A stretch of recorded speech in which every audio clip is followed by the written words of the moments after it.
Olá, meus amigos, é um prazer recebê-los aqui de volta para continuarmos aqui a nossa conversa sobre a história dos batistas, a história do povo batista. E no nosso último encontro a gente estava conversando e falamos a respeito da divisão que aconteceu ali na Igreja Batista da Holanda. Essa Igreja Batista da Holanda, que foi a primeira Igreja Batista, ela tem a sua origem ali no ano de 1608. É importante a gente lembrar que foi o ano de 1608, o ano da criação ali da primeira Igreja Batista, que vai trazer então essa linha sucessória até os dias de hoje, historicamente, né? E aí, como houve essa divisão entre Smith e Harris, a maioria da congregação foi com Smith. Eles foram inclusive para uma comunidade dos Menonitas, aonde eles agregaram, se juntaram à comunidade dos Menonitas. Depois Smith vai sair dos Menonitas e vai para outra denominação, mas o fato é que ele não volta mais para a comunhão ali com os batistas. Então Harris ele fica como o pastor da Igreja Batista ali na Holanda, e no ano de 1611 Thomas Harris, juntamente dessas 10 pessoas que sobraram com ele, nessas 10 pessoas da comunidade que continuaram com ele, eles decidem então retornar para a Inglaterra. Então Harris retorna para a Inglaterra juntamente dessas pessoas, e chegando na Inglaterra eles então fundam ali, né, iniciam ali os trabalhos da primeira Igreja Batista em solo inglês, que se dá no ano de 1611 em um bairro chamado Spitalfields, situado ali em Londres. Então, essa é o surgimento da primeira Igreja Batista na Inglaterra. E como eles já tinham essa prática de uma forte ênfase no estudo das Escrituras, lembrem-se que Thomas Harris ele não tinha uma formação teológica, uma formação acadêmica na área de teologia. Quem o tinha era Smith. No entanto, Harris já, após acompanhar Smith por muitos anos, já havia se tornado ali um estudioso das Escrituras, e a comunidade então batista ali na Inglaterra continua com esse amor, com esse afinco em estudar e praticar aquilo que dizem as Escrituras, que era uma dos pilares, né, uma das práticas ali do puritanismo, que o puritanismo pregava. E então essa primeira Igreja Batista na Inglaterra surge, e a partir dessa igreja ela começa então a crescer, começam-se a somar-se novos membros a ela, e ela começa a expandir, e depois a partir dali cria-se outra igreja, depois cria-se outra. Então as igrejas batistas começam a crescer ali na Inglaterra. Sobre esse primeiro momento do surgimento, da origem do nome Batista, essa é então o que a gente percebe, é o que a gente vê. Então veio a partir desse movimento puritano, separatista da Igreja Anglicana na Inglaterra. E a Igreja Anglicana a gente viu que foi ali, foram motivações políticas, motivações de governo, motivações de poder, que fizeram com que o rei Henrique VIII então criasse aquela igreja anglicana, né?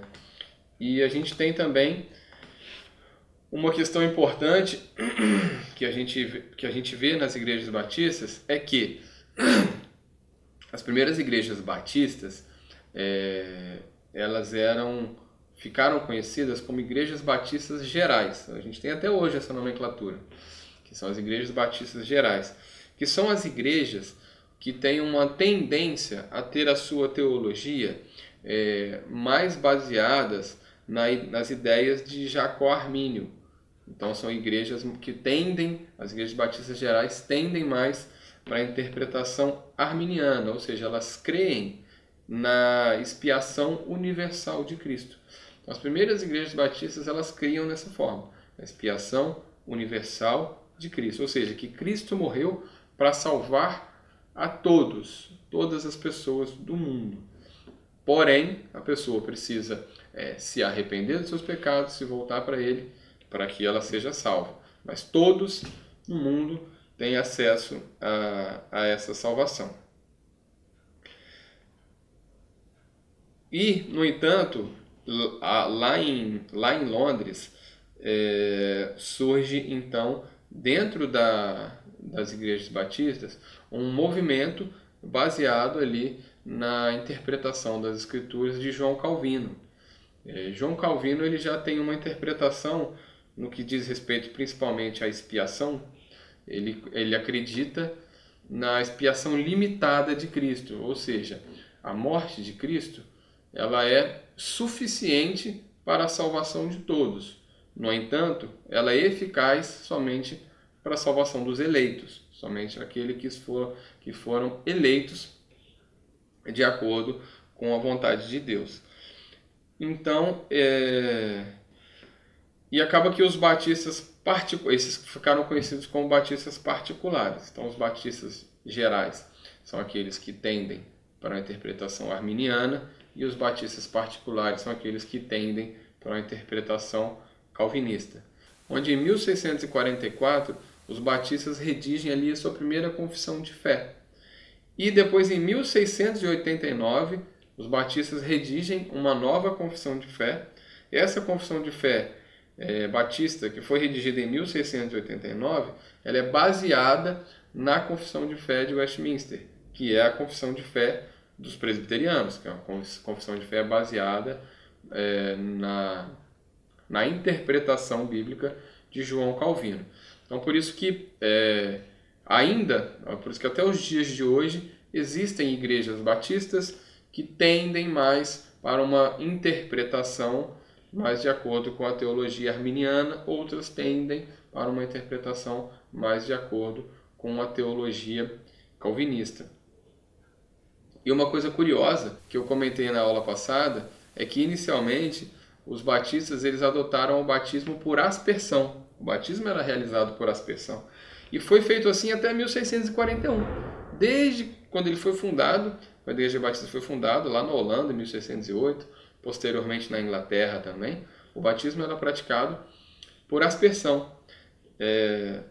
Porém, a partir de 1641 é que adotou-se essa nova interpretação e começou-se a praticar o batismo por imersão, esse que é praticado até hoje pelas igrejas batistas. Então, esses são alguns pontos importantes para a gente entender que também não tem nas origens, a gente não encontra aí uma coisa fechada. Assim, os batistas todos são calvinistas, ou os batistas todos são arminianos. É uma coisa que foi ficando ali mais a cargo das comunidades locais, da liderança, da interpretação.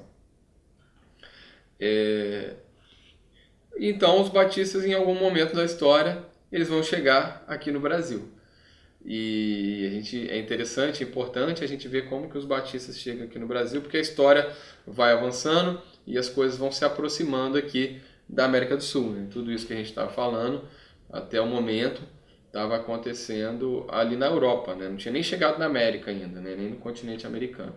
Mas a partir de agora, as coisas começam a acontecer, começam a chegar aqui no continente americano também. Então, como eu falei, a Igreja Anglicana perseguia lá na Inglaterra os puritanos e continuou perseguindo os puritanos durante muitos anos. E então, a partir de 1620, né, já tinha a Igreja Batista e tinha vários outros movimentos puritanos ali eclodindo na Inglaterra. A partir de 1620, os puritanos eles começam a sair da Inglaterra e virem para a América. Porém, eles vinham para a América do Norte. Né? A América do Norte, os Estados Unidos, haviam sido descobertos ali, havia sido descoberto os Estados Unidos e colonizado pela Inglaterra. Então os Estados Unidos era uma colônia inglesa. Então os puritanos, eles vêm para os Estados Unidos com esse objetivo de poderem cultuar ao seu Deus com liberdade, poderem cultuar ao seu Deus sem serem perseguidos. Então eles vêm com essa ideia, com esse objetivo de ter ali uma liberdade de culto, uma liberdade de prática de fé. Então eles vêm para a América do Norte, os puritanos, e não houve, num primeiro momento, uma resistência nem por parte da Inglaterra e nem por parte dos outros países, porque a América como um todo estava sendo recém-descoberta, né? Começou a época das descobertas ali, começou no século anterior, onde os países europeus estavam chegando a territórios americanos e colonizando esses territórios, né? E a parte da América que chamou mais atenção foi justamente a América do Sul, porque a América do Sul tinha diferenças com relação à Europa. A América do Norte também, mas a América do Sul tinha mais diferenças. A América do Sul é um continente mais tropical, então era um continente que estava ali mais propício, por exemplo, à agricultura.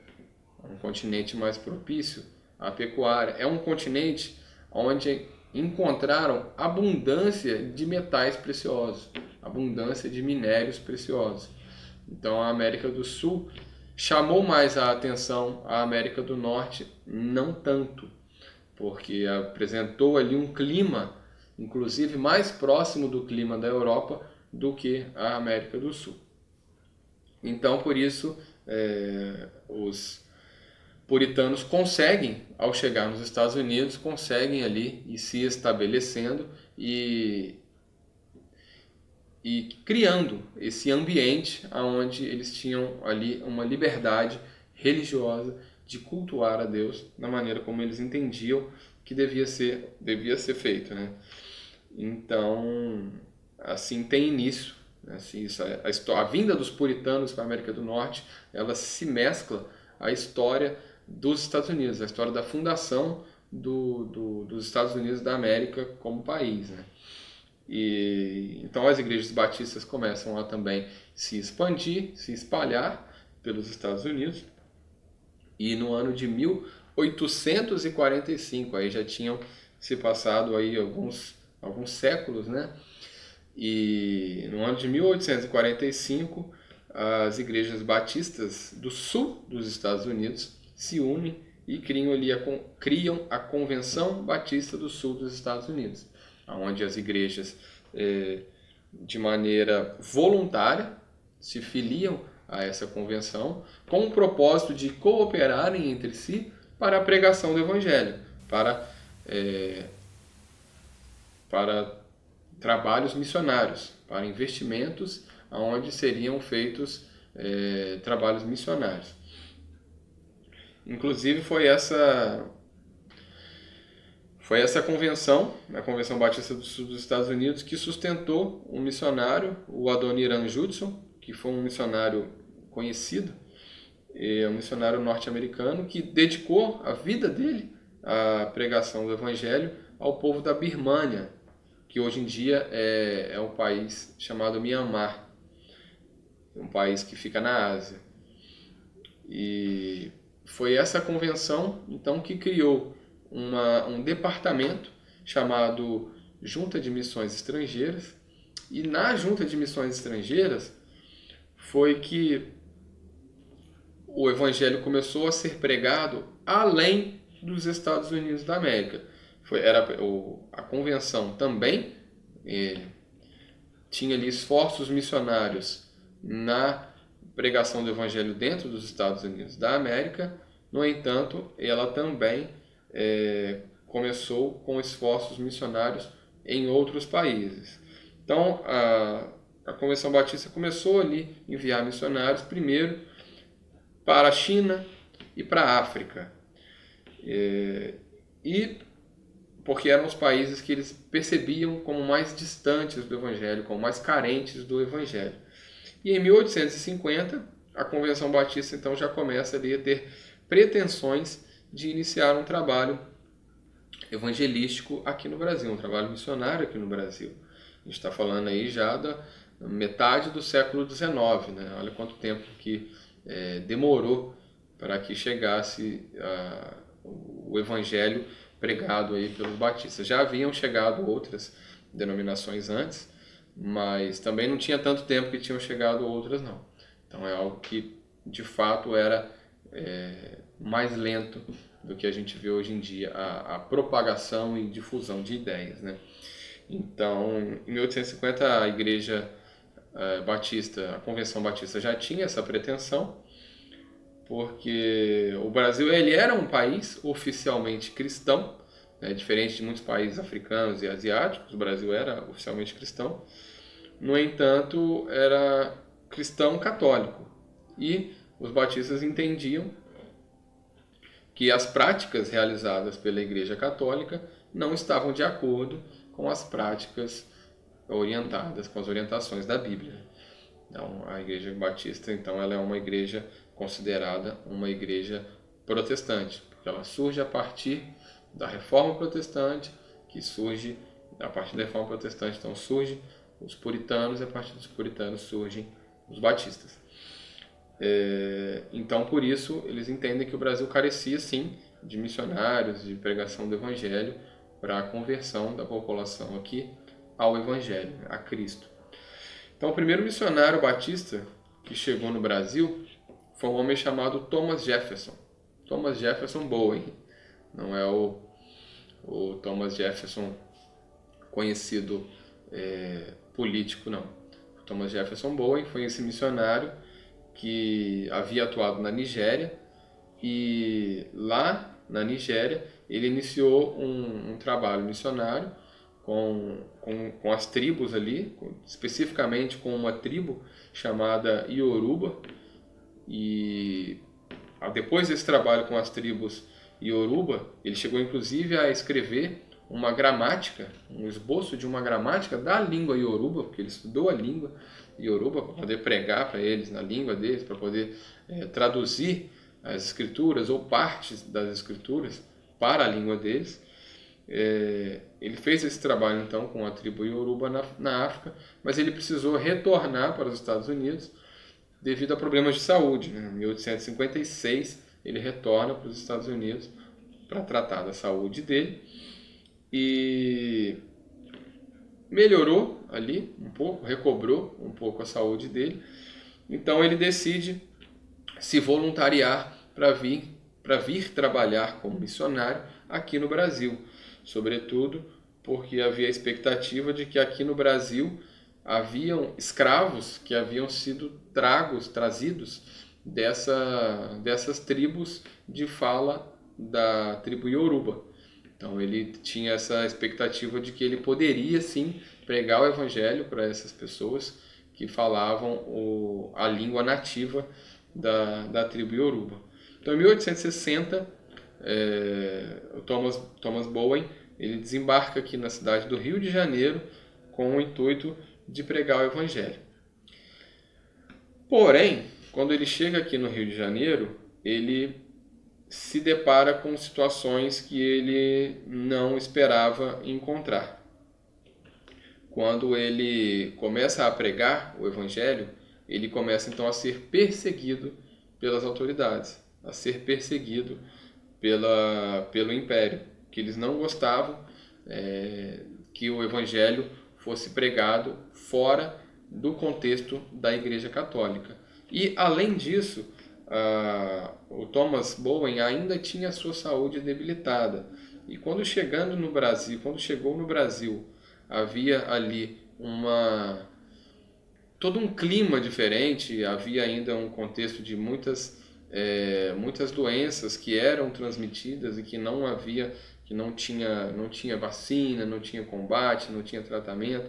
E ele vindo de um continente com um clima diferente e já com a saúde debilitada, ele então tem dificuldades aqui no Brasil com relação à saúde dele também.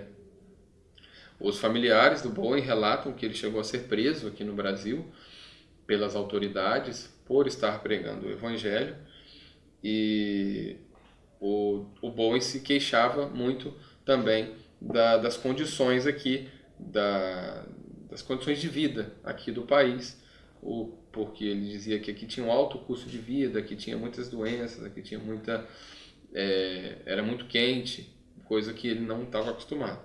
O fato é que 8 meses depois que ele chegou aqui no Brasil, ele então precisou ir embora, precisou retornar e não teve aí a sua missão completada, sua missão bem sucedida.